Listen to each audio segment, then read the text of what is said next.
Hello everyone, welcome back. Well, not welcome back for you, welcome back for me, because I've been away for a little while. So welcome back. We're back on, and we're going to do the next hour of live editing, like we always have. So we've got a lot of Alans on today. We've got Alan in England, Alan in somewhere else. Can't remember where. Alan in Australia, Alan in somewhere in America. I don't know. But I'm quite proud of the fact that we're keeping everyone up, from people in Australia to people in the west coast of the US and everywhere in between. So sorry to those of you that it's a bit unfortunate in terms of time. I don't control GMT, unfortunately. But yeah, we're not gonna. I'm not gonna broadcast in the middle of the night. Sorry. Or maybe we do one day. Anyway, speaking of which, before we get going, just one thing: keep an eye out over the next couple of weeks. Because we're a little bit stupid, David and I are going to go for another live broadcast. Nowhere near the coast. We're going to use a rooftop. Not that rooftop, but one that's very, very similar. So, yeah, over the next couple of weeks, feel free to tune in. You'll see it on Capture One's channel. It'll be the David and Paul show again. We're going to show you some new stuff, hopefully.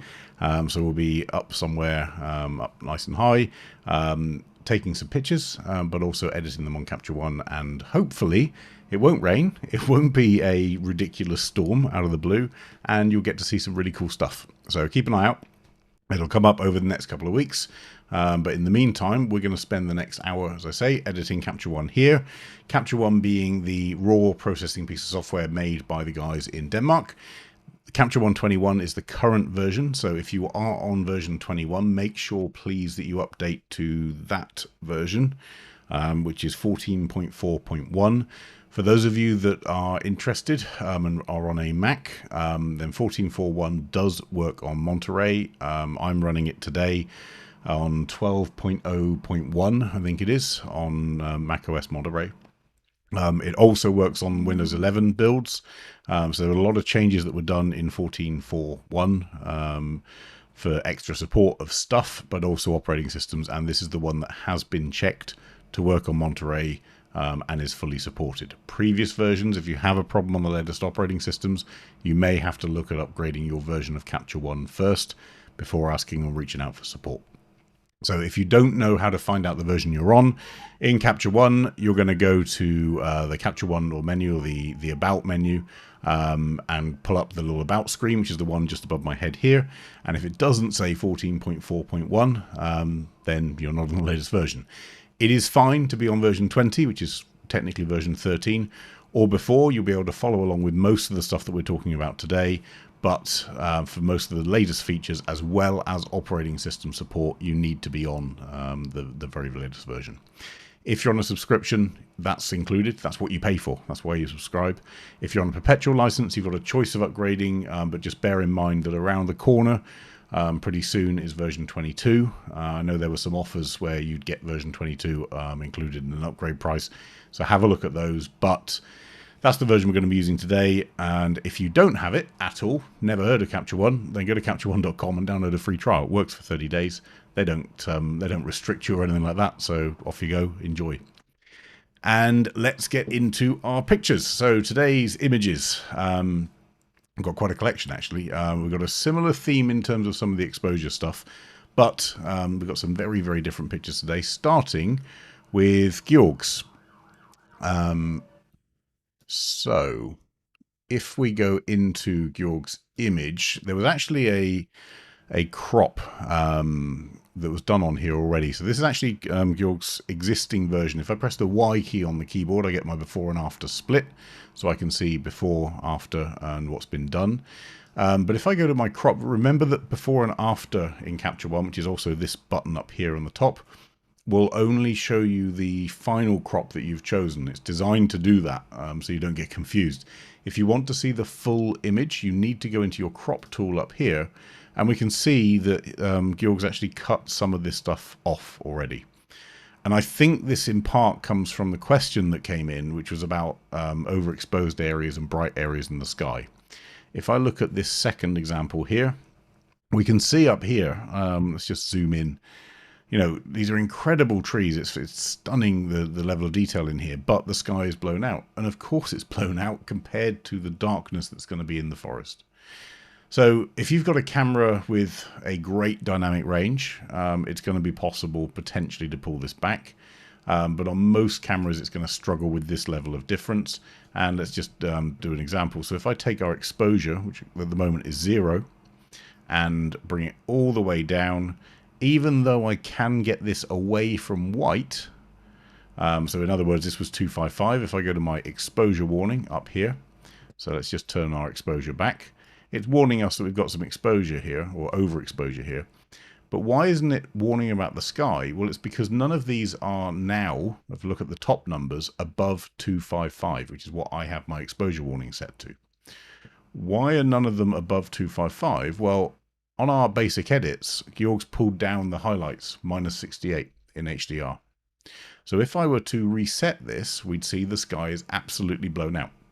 These numbers here, if it's above 255 on any of the red, green, or blue channels, or overall as it is, if it's above 255 on that, it's going to give us an exposure warning. Now that warning threshold is controlled within your preferences. So if I go into Capture One's preferences, we'll see under exposure what my level is set to, and I have mine set to 255. By default, it's a little bit more conservative. It's down at, I think, 250 or something like that. To me, I want to know if it's clipped or not. I don't want anything guessing for me. But these are above 255, which means that it doesn't matter if I try and pull down our highlights even to -100. It doesn't matter if I try and pull my exposure down to 3 stops under. There's no detail in this sky. And the reason I know there's no detail in the sky is because as I move my mouse around, well, not only can I see there's no detail, but I'm also looking at these numbers at the top and seeing that the red, green, and blue, they're all the same. They're all in sync. They're all, 100, 100, 100, then 99, 99, 99, and so on, which is telling me there is no variation at all in any of it, even if I was struggling to see. So just be aware that the recovery can only recover data that the camera actually saw. In this case here, these highlights were completely blown. Now, interestingly, the default, let's just pull our high dynamic range back. The default here on our exposure of 0 had this tree pretty well exposed. There's no issues here. It's not even in shadow. So in retrospect, if I was looking at this shot again, I believe that actually we could possibly, I'm just looking at when the tree still has detail. So up until about 2 stops down, we still have quite a lot of detail in this tree. I think you could have possibly got away with shooting this 2 stops darker. So your camera's going to say, ooh, the scene's a little bit dark. But that would have allowed us to maybe protect some of these highlights up here. And then what we'd do is we'd lift the shadows up in the tree. So in this case here, I think there was a lot of latitude to allow the shot to be taken a bit darker, which would have meant that we could have brought up the shadows, but not lost the highlights. As a general rule, you can always bring back detail in a shadow. Once a highlight is clipped, you've lost it. Now, the downside to bringing up detail in the shadow is that unfortunately you're also going to bring up noise, so it comes up with it. If, however, the highlight is clipped, there is no noise to bring back. It's not like it's going to be an ugly recovery, so bringing up noise into a shadow, you might have to fix that, but you've still got detail in there. If you have something that's clipped as a highlight beyond the dynamic range of the camera, it doesn't matter what you try and do to pull that back, the data's gone, it's blown. So as a general rule, I would always be in a place of exposing ETTL, or exposed to the left, rather than exposed to the right, interestingly enough, in this scenario, because although we always want more signal, so in other words, exposing to the right effectively, if we're in this scenario here, where I've got a high contrast scene and no ability to filter it, HDR is not going to help me here because the leaves will move. A filter is not going to help me here because the highlights are spread throughout the scene. What I actually need is the ability to shoot slightly darker and retain or maintain all of those highlights, with the risk that I'm going to bring up noise in the shadows, but bringing up noise is better than losing the detail. Brian's just said linear response curve. So yeah, let's have a look. So I'm going to go to our background. I'm going to go to our standard settings, so our color tab in Capture One. And at the top, you will find under base characteristics, this is set as auto as a curve. What Brian's referring to is if I switch this to linear response is a flattened curve, so it doesn't take the highlights if I go to my curve quickly. So if you imagine an auto curve sort of does this. It's not quite, but it deepens the dark areas of the image and it brightens the light areas of the image, so you get higher contrast in the shot. Well, linear response doesn't do that. It keeps it flatter. But still, you'll see in here, there's just no detail. There's nothing in there, and that's the issue. So genuinely on this one, it's one maybe actually head out there again and just see what your camera is capable of doing. See if it can pull up the shadows a lot better than trying to pull back highlights that are completely blown. However, this shot, if I turn off our exposure warning, yes, we've got a couple of little hot spots in there, but Georg's already removed this bright spot here. I don't think that's a bad call at all. I think it's possibly worth keeping some of this to the right because I kind of like this branch here. So if I go to a 3x4 crop, can we get a bit more in? Yeah, possibly. So maybe we go to there.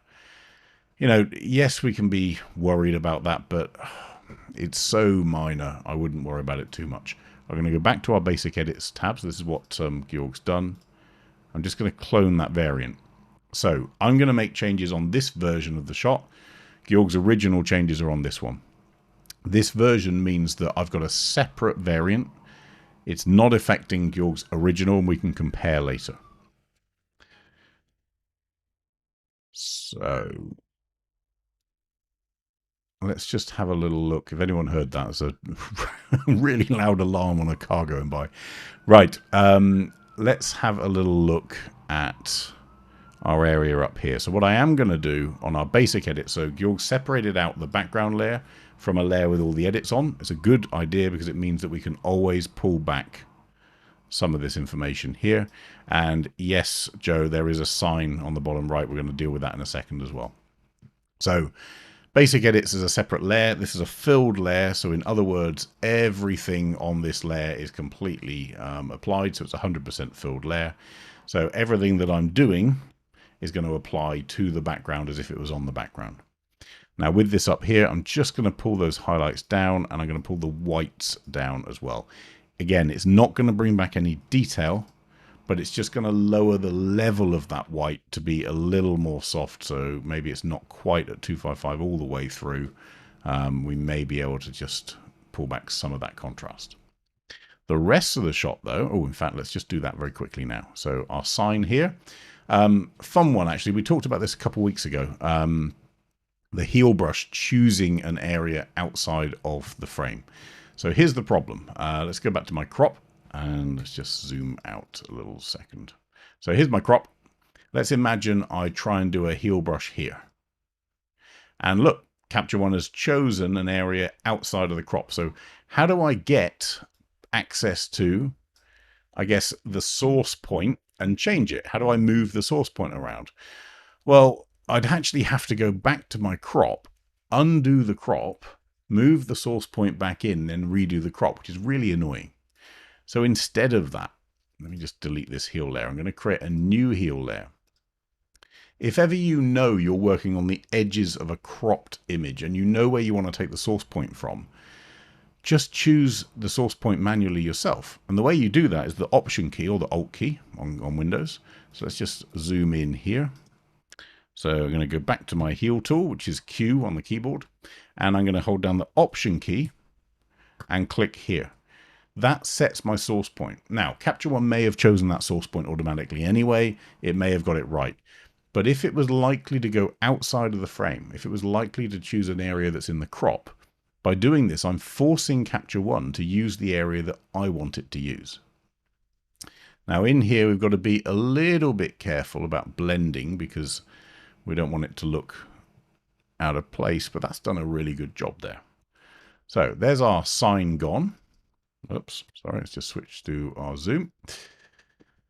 Nice and easy. Now let's have a look at the overall feel of this. So what I'd be tempted to do with this is do a little bit of color grading, but also a little bit of darkening and lightening. Now, Capture One in version 21 came with style brushes, some of them built in, and we've got a burn, and we've got a, where are we, dodge brush that I can click on, and it'll just do that darkening or lightening for me. Of course, I can create a new mask to do this, and of course I can do it with the tools, but these things will create a layer automatically. They will make a small change. It's a low flow brush.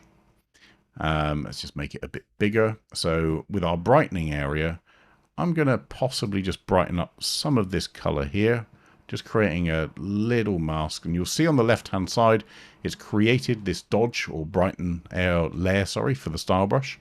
And I'm just going to brighten those up there. To create more contrast in this shot, we need to darken this tree. So I'm going to go to our burn brush, and I can change the size if I want to. I'm actually going to make it a bit smaller. And with our burn brush, I'm just going to add some darkness onto the tree. Now, this sounds sort of round the wrong way in that we want to see detail, right? We always want to bring detail back into a shot. But in this case here, how am I getting this tree to be the subject of the shot? Well, it's by making it contrast with the rest of the image. So with all that done, if I look at my mask now, it's going to be horrible. I'll show you. So let's go to our mask up here and say display grayscale mask. That's a horrible mask. It's not very accurate at all. It's not doing a lot. But what it is doing where I have masked is just adding a 0.2 exposure drop. Tiny drop. Let's just turn off my mask again up here. And then I'm going to go into my color tool, and I'm going to go back to Georg's basic edits layer because I want it to apply to the whole tree or the whole frame. And in our color balance, let's just make our shadows, maybe we make our shadows a bit cooler, almost to the greeny sort of side, and our highlights a bit more autumnal. That's kind of cool. Midtones, maybe we bring it bluer slightly. Let's just have a look, maybe there. So 3 very minor changes. Shadows to be more into the greeny sort of color. We get this nice, now that the tree's nice and dark, we get this nice green tone to that. The midtones to be a bit cooler, and the highlights to be a bit warmer. If you want to do that with a style brush selectively, then strangely, let's go to our style brushes, and under color, we've got a balance warm and a balance cool. What those 2 brushes do is alter these. Really easy. So with that done, I can now if I go before and after, I can look at the original before and the original after. Oh, sorry, the new after. But because I made a variant before I started playing with these 2, I can now go back to Georg's and I can compare it. So if I hold down the command key on a Mac, I can then compare left to right, the original from Georg and the new version that I've created here. You'll see it's really, really subtle changes. All we've done is lifted up some of the foliage and darkened down that branch. But it makes the difference. Here's the original. If you look at how bright this is here and how lost it can end up, this just adds in that extra contrast. Now, if I don't like it, if I don't like how dark some of this tree is, well, I can go back to our burn layer. Because it's on a layer, because the style brush created a layer, this is really easy. I just reduce our opacity down so I can have no effect or full effect, and we can settle it maybe there. That sort of works. As a final touch, if I want to, let's go back into our exposure tab, which is where most of our changes are going to be. Go to our basic edits, and we can pop a touch of contrast in there and a touch of brightness. So the reason I'm adding that touch of brightness is I want to actually lift, even though I've added contrast, which splits the histogram a little bit, makes the brights brighter and the darks darker, I'm now using brightness to lift those dark areas up overall. If I use exposure, remember that work that I did on the right hand side, that becomes pointless because everything I brought down, exposure slides back up.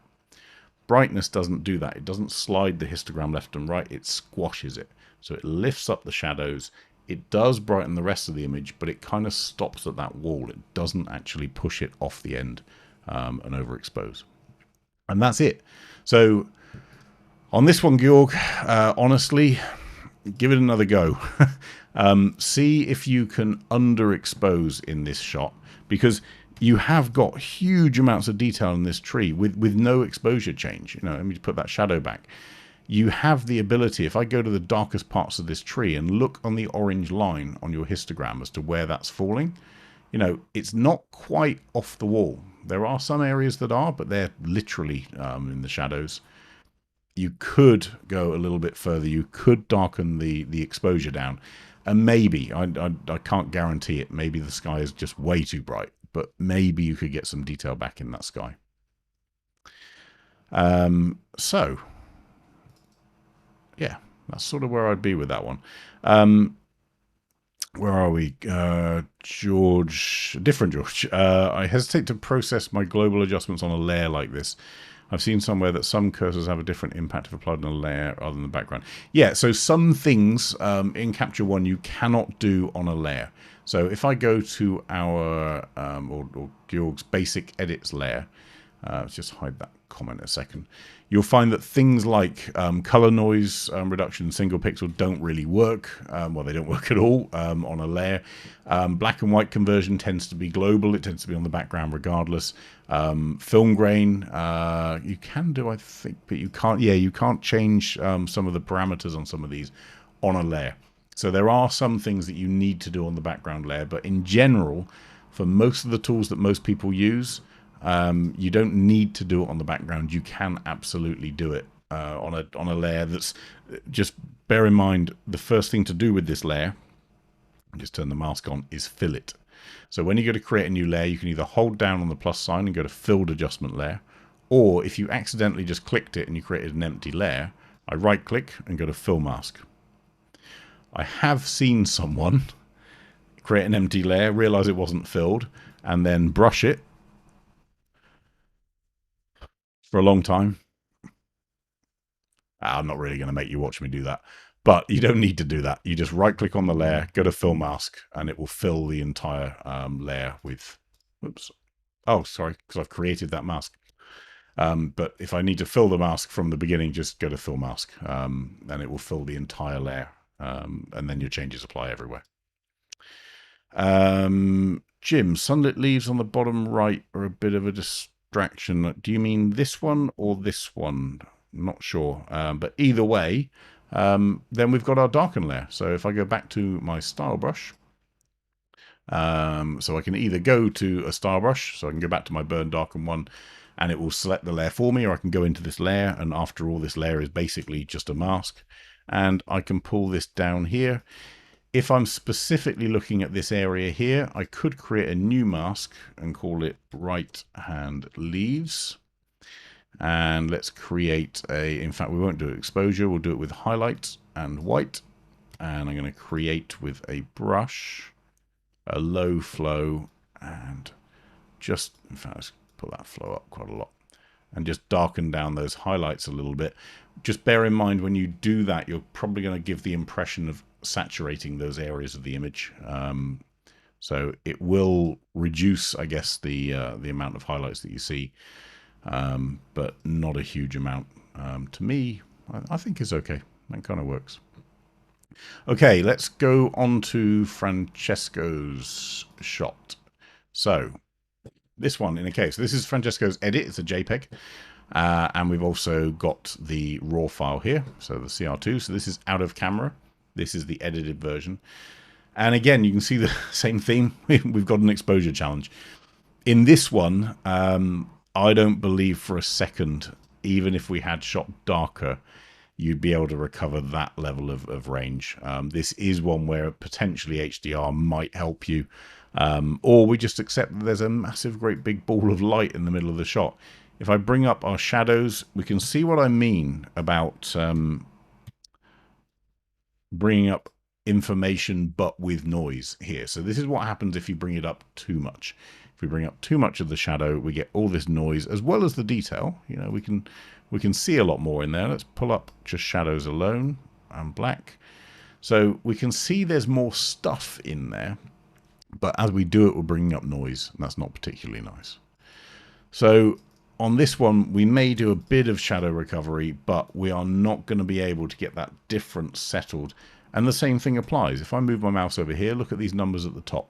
You know, 255, 255, 255. There's no information here. If I turn on my exposure warning, surprise, it's going to tell me it's exposed. For your reference, the blue areas are the bits that are underexposed. So a lot of people forget that the exposure warning in Capture One comes in two variants: overexposed and underexposed, or the shadow warning. This sometimes is not enabled. If you enable it, it will tell you, depending on which value you put in for the slider, whether something is underexposed. So in other words, there is no data in that pixel. It's a 0.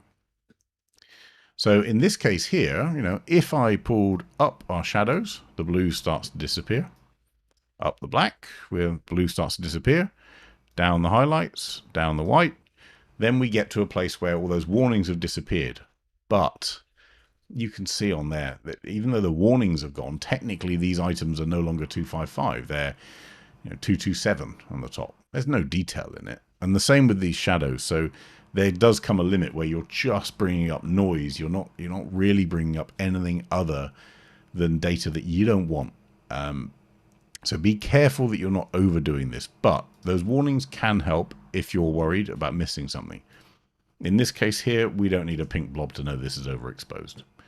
But let's just pull back our highlights. We get some of the leaves back. Let's pull back the white, and we get some of this back. We get some detail.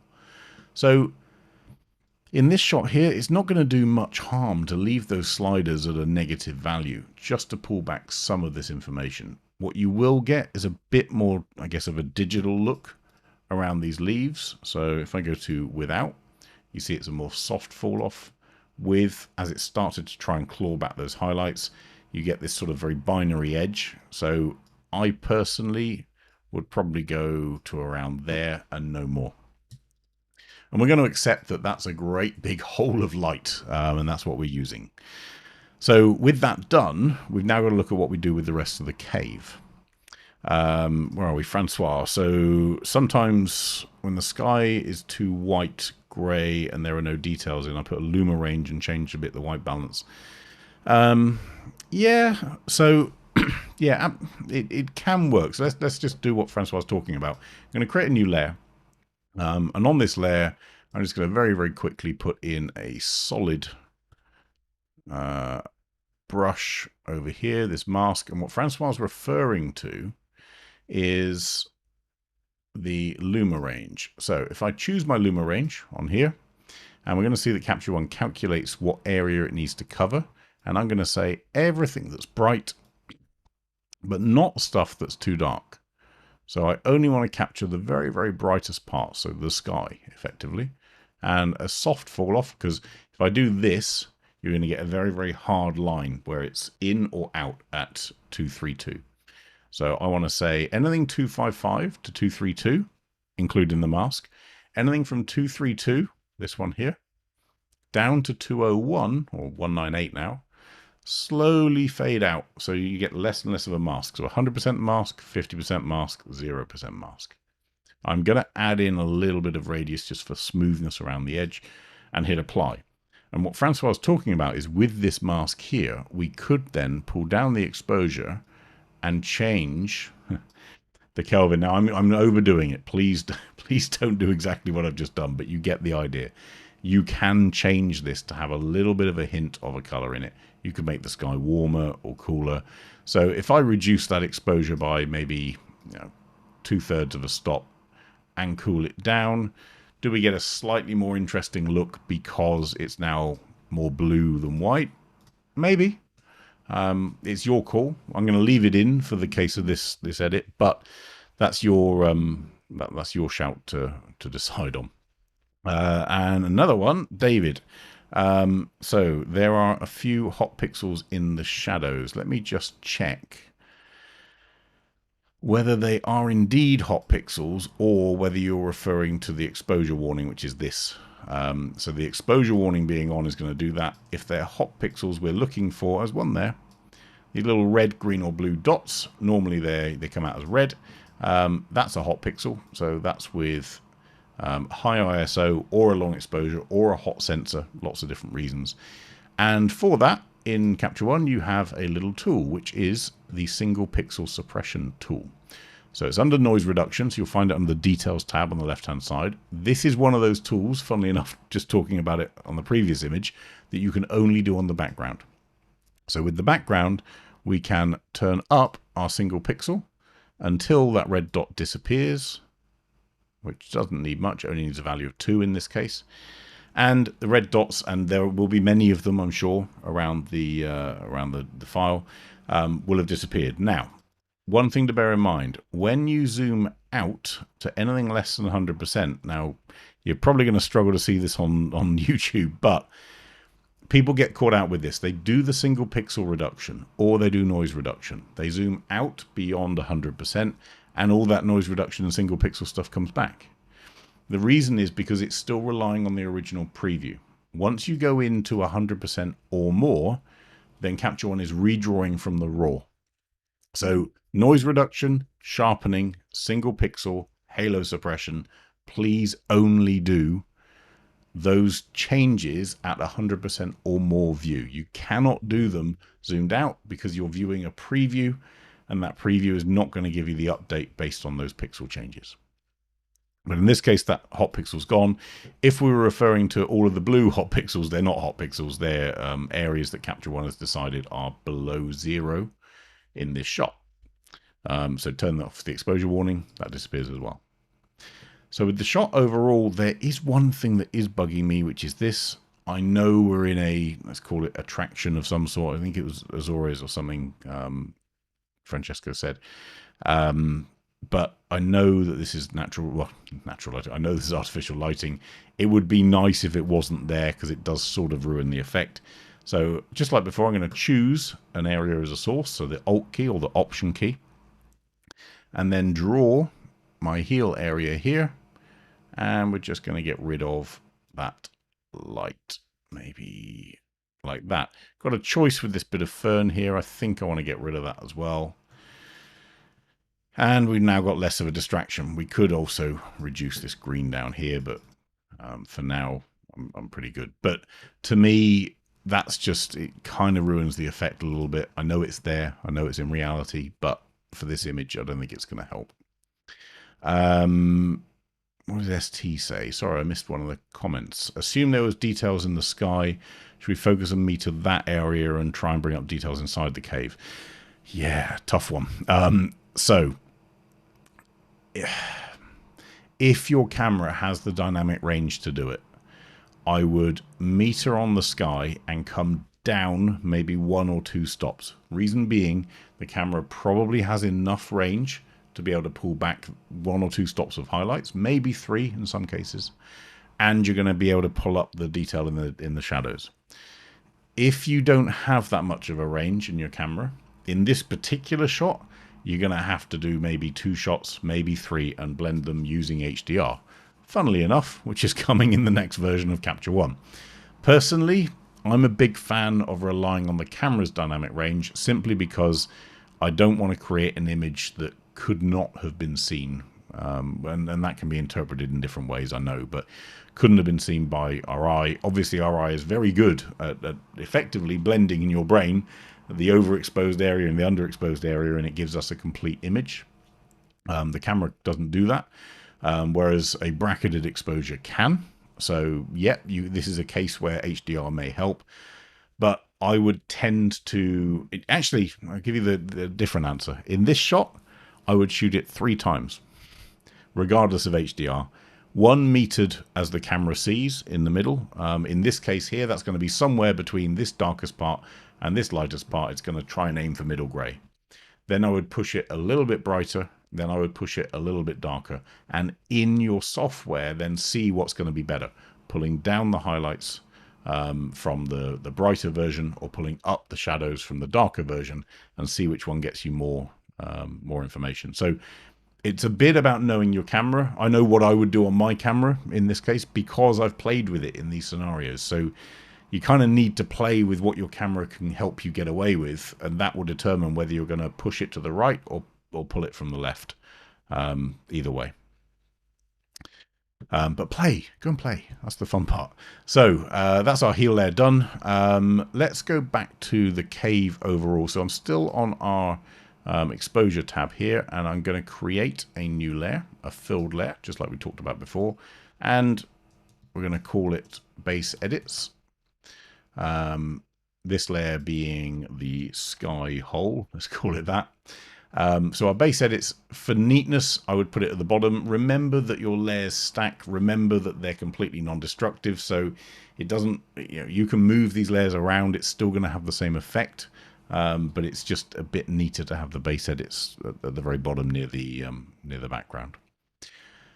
So those base edits, let's pull up the shadows a bit, not a huge amount. If we pull them up too much, we're going to end up with all that noise. We can pull up the black slider a bit, and we start to see this noise encroaching into here. Because this is noise that's generally just around the outside, and again with noise, just like I said, I don't know if you can see this on YouTube, this doesn't look very good right now. When I zoom in to beyond 100%, you can see it's a lot cleaner, and the reason is because it's redrawing from the raw rather than using the preview. So in this case here, this is going to sound weird, but having brought up the black and the shadows, I'm now going to use a vignette, weird, to darken that outside area just to distract from the noise that's going to be brought up with it. These areas up here, I'm not sure they are actually hot pixels. They look like they're reflections of something or lights. It could be, I don't know, headlamps or something like that. I don't think hot pixels is going to fix that. Something, maybe just gaps in the foliage or so. So with that done, I'm going to go into our color editor again, color balance. I like this tool, and we're going to cool down the highlights actually, and we may warm up the shadows. In fact, let's go more green blue with the shadows. That's kind of cool. With our midtones, well, we could cool that down. That looks kind of nice. So down into this sort of blue area. And the highlights, I'm just going to pull up so they're a bit warmer, maybe into the sort of pink scenario. Brian's saying water drops. Maybe. I can't help think that these aren't gaps. This one doesn't seem to be because it's a line. That one almost looks like it is something moving. It could be a water drop that's picked up from this really bright light. It's not a bad call. I know things like up here, this seems to be... I was going to say it's gaps. Yeah, maybe. Could be a bit of a mix, but if you wanted to get rid of them, of course, you use the healing brush. It'll do that. You used to be able to use the spot removal tool for this stuff. Honestly, I'd just use your healing brush for the ones that are really distracting. The ones that aren't, I'm not sure I'd worry too much about them. But that gives us an overall feel that I'm kind of happy with. But then I think about styles. So if I go into our styles pack, what if we play with a deep forest style? That sort of washes it out. No. So let's go to my favorite ones. Let's go back to Nordic because I like these. And Oslo's kind of got that nice blue feel to it. So this is an Oslo style. That's without. That's with. It's too much. So instead of applying it to the overall image, I'm going to click on it or right click and go to apply new layer. That gives me a new layer in my layers block here called Oslo 1. And I can reduce the amount that it's affecting it by. So from nothing to full, and I kind of want to come up a very, very subtle amount, maybe to there. And that sort of does it. So I would personally have it end sort of there, because I think it just needs to feel, and this is going to sound weird, but a bit damp. It needs to feel like it's a cave, which typically has cooler light than the original edit here from Francesco.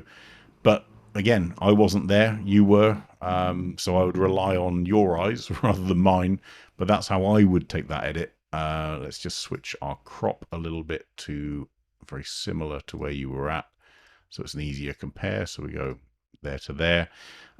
If we do want to bring up any of these areas in here, be careful not to do them as a general overall change with just this big dynamic range change.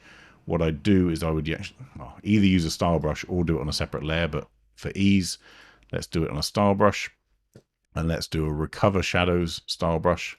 You can guess what that does. Let's just really soften it down, and it's going to specifically target certain areas. You can see what a style brush does. It's just in here. It's 100% shadow recovery with a little bit of black pull down. That's to keep some contrast in there. But I can pull out specific parts of the cave rather than the whole image, which would apply if I did it across the whole layer. And remember, because it's attacking shadows and not black, it's not going to touch the areas that were actually so dark we don't have any detail in it. Again, if I look at my layer, that's not pretty. But if I look at what it does, so if I turn that off and on, you can see it's almost like shining a light into those shadows without bringing up too much detail and so much that you end up with a huge amount of noise. David, can you not regenerate the preview after making adjustments to see the cleaner version? Yeah, so if you go to, in Capture One, go to Image and go to Regenerate Previews, yes, it will force Capture One to regenerate the preview, but typically I'd still encourage people to do all that work at 100%, not just for the preview version, but actually because you're able to see exactly what noise you're getting, exactly what sharpening effect you're getting, and exactly what pixels have been removed. So I wouldn't rely on the zoomed out version, but yes, you can regenerate those previews after you've made changes. So that's Francesco's. Let's go on to Claudio's image from Stair Hole. And this is the one that I gave him a bit of feedback on last time about cleaning his lens. And I note, actually, Claudio, let's just go into cloner variant. Where was it? He's done, yeah, this one, the heel layer. So there's a heel layer over here. And that heel layer is to hide this bit, which actually isn't, I don't believe that to be dust. It's just, or dirt. That's just part of the natural lens flare. And also down here, there's a red buoy of some sort down there. So that's what the heel layer is doing. These little spots down here are remaining still, so they're on there. But that wasn't the question. The question was, how do I stop the village? This is the village of Lulworth, or Lulworth Cove, and all the little cottages, from falling off. It feels like they're sort of, I guess, leaning down. And if you look at architecturally, I'm pretty sure that building wasn't built that way. It was probably built straight. And what this is it's coming from a really, really wide lens. I think you said it's a 7.5mm lens on Olympus from memory. But obviously, when you do that and you get our distortion from the lens, things that are nearer to me and towards the edge of the lens start to fall. They start to feel like they're falling down like that.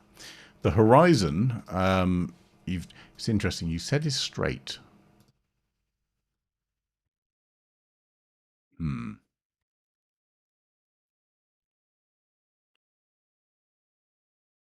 I'm not sure I agree. I don't think that's quite straight, but it's not far off. I just think there's a bit of a bend in it. I know the cliffs don't help, but the horizon sort of starts here, but then by the time it gets over to the edge of the frame here, it starts to bend down a little bit.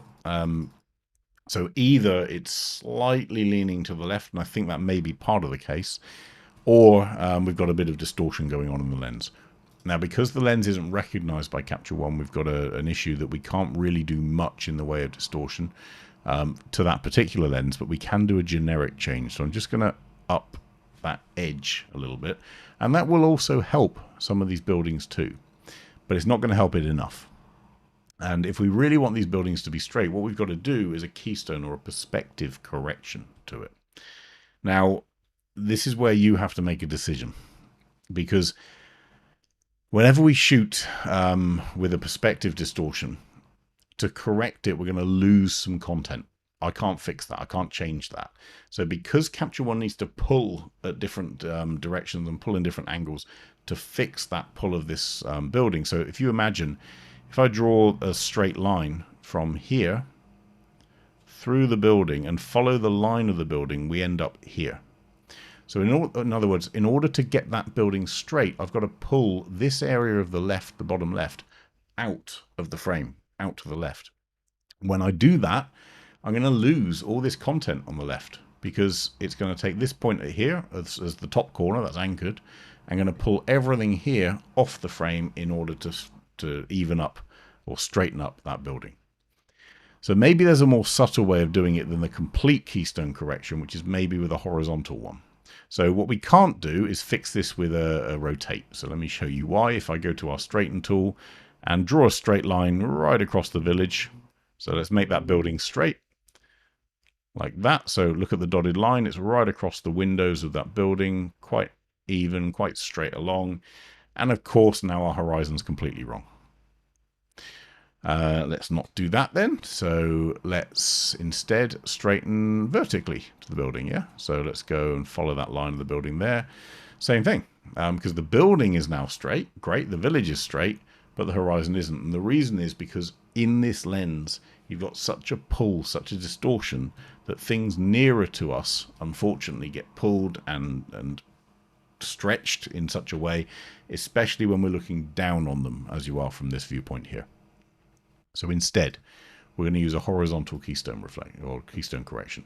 We'll also try it in vertical in a minute. In fact, let's do that first so we can see.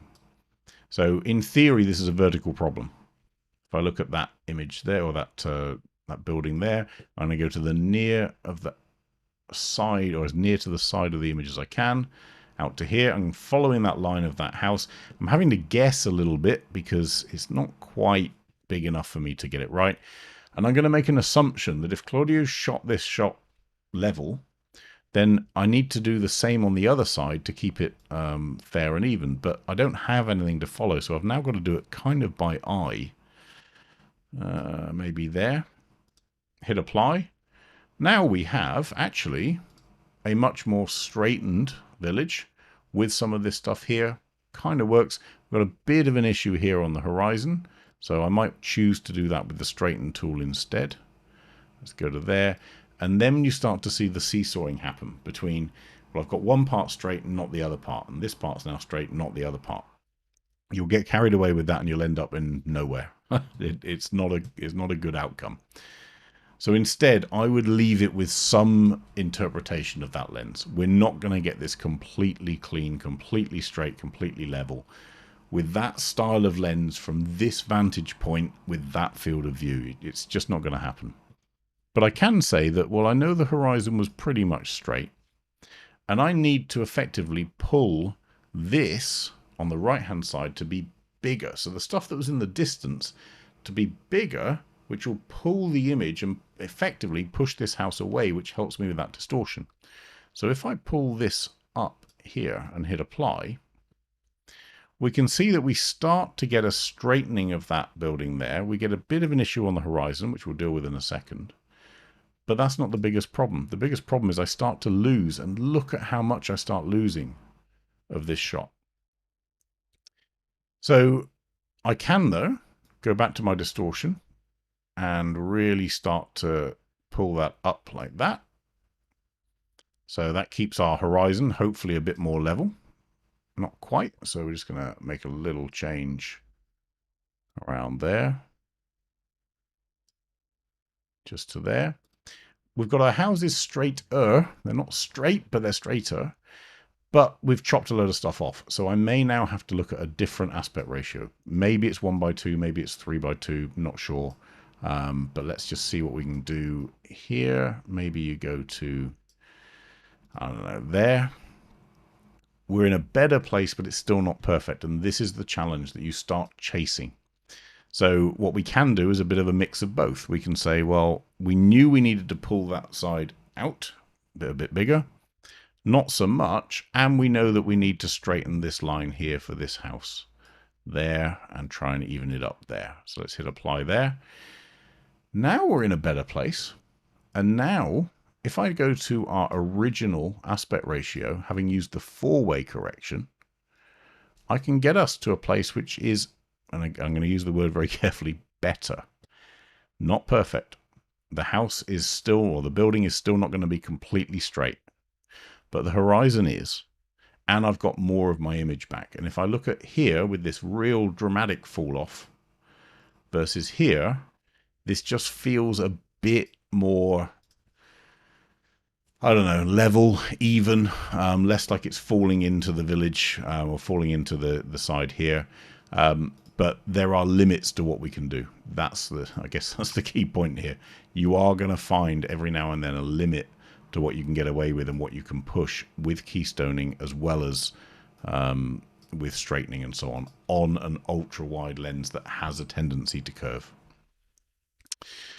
Now with that, I did notice there's one other thing, Claudio, and you don't notice it much on this version of the crop, but if I go to the original one thing to be careful with the heel brush is repetition. You've used the healing brush on this layer here. Where are we? Let's just get rid of style brushes. So heel layer here, and I've got our little mask up. Now if I go back to the healing brush and I can see the sources, we've taken this bit here to heal here. The problem is this is identical to here, and it's going to be quite obvious. So all I'm going to do is just switch maybe the source to something a little more obscure, or it's nothing like things that don't quite work as you expected them to. Or remember, I have also got a clone layer that can go on top of heal.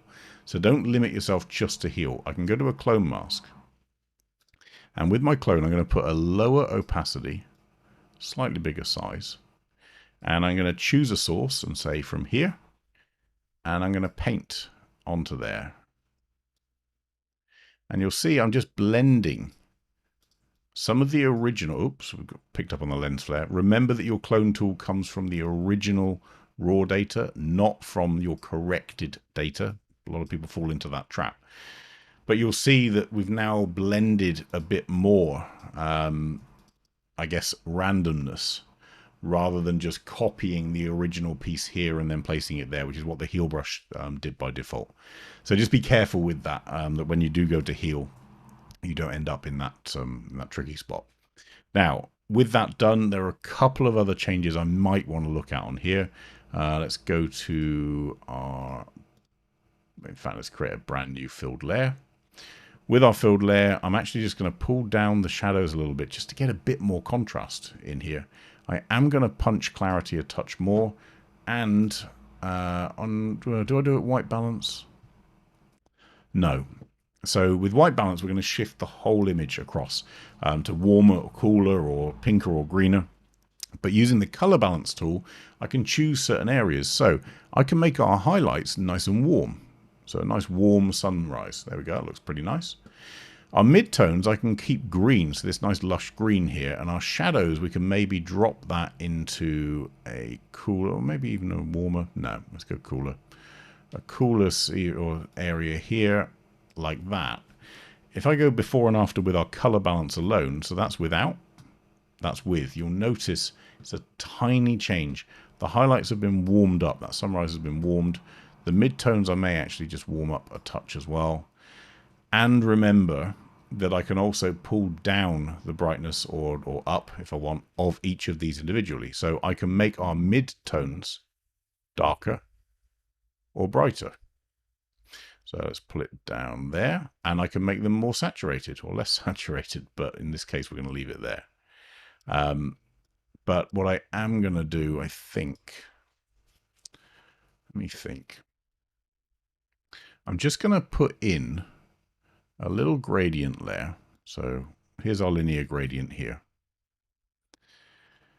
So it falls off as we get to the top of this hill up here, which I want it to. I'm going to go to a Luma Range, just like we did before. I'm going to choose everything that's dark and slowly fall off the stuff that's not. Like that. So I've now got a selection that naturally falls off because it's a gradient as it gets nearer to the sun, and is only selecting the darkest areas out here. I may choose to delete the ones in the sea in a second. But with that, I'm going to put in a lot more clarity into the rocks on their own. I don't want to affect the clouds. A little bit of structure, and actually a bit of dehaze. Not too much. Be careful with dehaze that you don't do it too much. I can also, if I want to, warm up the overall white balance of those shadows too. So we go from there to there. We could put a bit of a tint on there as well. And we can add in a bit of contrast if we want. If we really want this to feel like it's looking directly into the sun, We can play with that contrast, but I've now got a layer that I'm controlling all of these rocks and dark parts independently of the rest of the shot. So that's where I'd get to. This top part at the top, we've got a decision to make. Do we want the sky to be a bit bluer or a bit more? If I go to our original, we had a lot more blue up there than we do now. So I can, of course, on a new layer, let's just go to there. And on our color editor, I'm going to go to our basic color editor. In fact, let's just choose one of the blues out here. Oh, that's the yellow stuff, isn't it? And we're just going to pull down the lightness and bring up some saturation of both the blue and the cyan just to get that back. We might choose to cool down that upper sky a touch, not too much, just to get some of that color back in the sky, but that would be it. But this is again, it's about choices of what you want it to look like. From my point of view, that's probably where I'd leave it. If we wanted to back away any of these changes, well, we can do that with our sliders here. But, you know, the answer to can we completely fix this fall off here? Hopefully, as you've seen, you can, but you're going to lose so much of that shot to do it. In fact, let's just do a new clone just to show you to actually fully fix that. If I choose our line here for our four-way, in fact, I'm going to use that one out there and that one out here. And I'm going to fully go into this line here and fully go into this line here and hit apply. In fact, let me just go back to our line here because I think that may be, so no, it is 100. Okay, let's just go in there because it needs even more. And this line here probably needs to be more like that. No, I don't actually think we're going to be able to get, oh, here we go. Here's the chase. I don't think we're necessarily going to be able to get it completely straight, but even if we did, you're going to lose so much of the image. It's just not worth it. Stick with the fact that you have a lens that has that distortion. Have a little bit of distortion like in this version. You know, don't get carried away. Don't lose control of that keystone. But the rotate tool is not going to fix it, nor is lens distortion. You're going to have to use that instead. Alan, yes, take multiple images with another lens and panorama stitch in version 22. Yeah, is the other option. So use a longer lens, longer focal length. Do your panoramic stitch. You won't get as much distortion, but you are going to have, some, to be fair, some challenges to bear in mind, Alan. So, you know, with water that's moving, as you're changing the movement of that panorama, you're going to have that problem. You may have some challenges with the sky if these clouds are moving. There's lots of stuff to bear in mind, but it is possible to fix it a certain amount. You're not going to be able to fix it completely, but you can certainly get it to a better place in general. I'm going to switch quickly because we've only got a couple minutes left because Alan had a really quick question, which is, am I done on this shot? So this is Alan's beach shot. The crop on here. So in answer, Alan, in terms of before and after, here is before, here is after. If you want it to feel like it's popped and you've got that nice sort of, what is it, turquoise blue, topaz blue, whatever, the nice light blue, then you've done a good job of doing that. You've got a nice contrast on this fisher man, woman, fisher person. But the only thing I personally would do with it, given that this doesn't go quite into the corner, is give a bit more breathing room to this person down here. So with it left on our original aspect ratio, and it's tiny, but I'd just go to sort of there, just to get a bit more space around this corner. But other than that, I'd say you're done. I think it's good. This froth up here on the water, your choice to leave in or not, completely your decision. I might want it a bit cleaner personally, but again, it's personal choice. You could actually use Keystone to pull that out, but what I would look at doing potentially is changing a bit of aspect ratio in here. So with aspect, we can change how wide or how narrow the scene looks. And if I do that with this, I can get to there, maybe even further there, which seems to sort of settle out that scene a bit more. So play with aspect, But otherwise, on these edits that you've got on here, you know, lighten the person to get the detail back. Just be careful with the halo around there. You haven't, but just, you know, if you go too far, you can end up with that.